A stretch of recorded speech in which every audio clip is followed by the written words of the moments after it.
তো এবার কেক কাটাকাটি পর্ব শুরু হবে। তো দেখো এখানে ক্র্যাকারটা জ্বলছিল না, আর এদিকে সবাই ভয়ে কীরকম করছিল। প্রত্যুষা তো উঠেই চলে আসলো, আর ঈশিতাও ভয় পাচ্ছিল, মানে আমরাও ভয় পাচ্ছিলাম, কারণ মাঝে মাঝে এটা ব্রাস্ট করে যায়।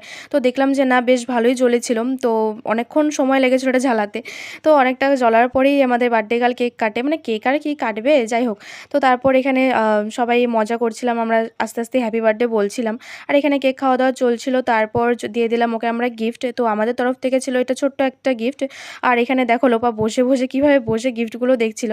আর এটা ছিল লোপার তরফ থেকে গিফট, কারণ ওর বেস্ট ফ্রেন্ড বলে কথা, তার জন্য একটু আলাদাই গিফট দিয়েছিল। তো এই দেখো এখানে শাড়ি ছিল, আর দেখে তো মধু পুরো অবাক হয়ে গেছিলো, মানে ও ভেবেছিল হয়তো এটা শার্ট হবে, তো দেখে যে না, এটা শাড়ি ছিল।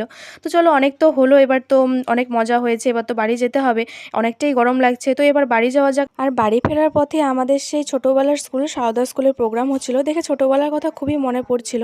তো চলো টাটা, দেখা হবে অন্য কোনো ভিডিওতে, বাই বাই।